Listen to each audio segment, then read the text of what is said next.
Hi, good afternoon. My name is Chris Bolland. I'm the managing partner at Brock Carmichael Architects, and I'm going to talk to you a little bit about a fantastic scheme we're working with prime site on at the moment. It's called The Rise. It's on Low Hill in Liverpool, which is a really important key gateway site.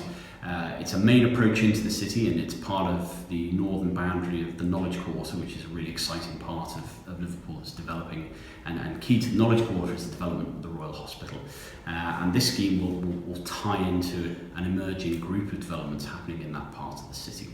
So, first of all, the site at the moment is derelict. It's been an eyesore for a long time. It's the former Gregson's Well pub, and it was a builder's yard for a long period of time.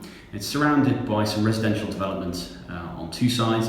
On the other side, it's a big, busy junction at the meeting point of West Derby Road, Brunswick Street, and the Low Hill. So the scheme we've developed is to provide 457 residential apartments, some of which are specifically designed as student accommodation and some which are private residential, mostly are private residential. And the design we've developed is really in response to the key contextual issues of the site. Okay, so key in the design is a response to context. Good architecture and good buildings are always based around their environment and it's always about finding a scheme that fits into its context and fits into its environment and becomes part of the fabric of the city.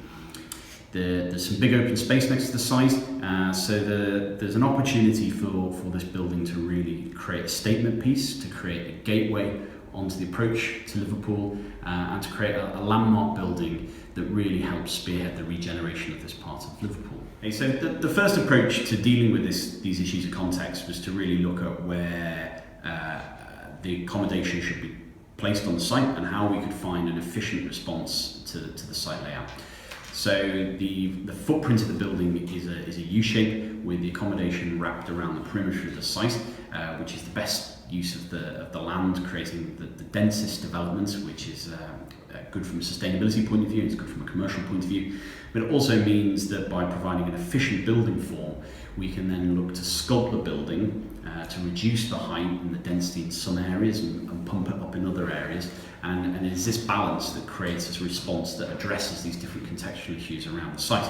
Movement and rhythm in architecture is not driven by complex patterns. And in fact, when you break down a pattern of windows along an elevation, you break it down into simple repeating pattern of controlled forms, it is that generates a sense of rhythm.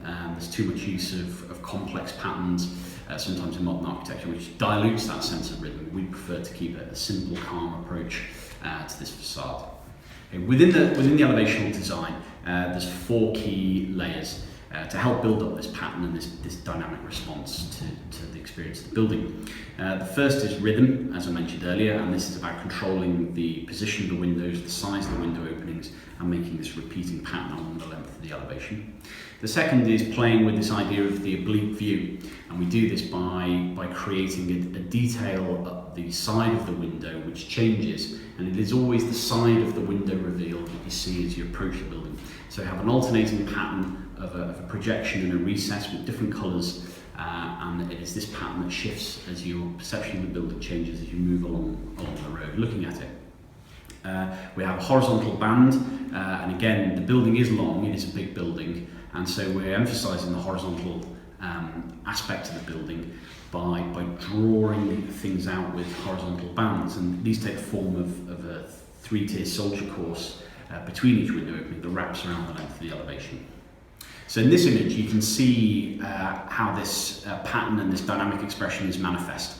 In one side of each window there's a chamfered reveal, on the other side there's a projecting fin that then wraps around the top of the building. The chamfered reveal is brick, the same material as the rest of the elevation, and the projecting fin and hood is in a contrasting white polymetal as part of the window assembly.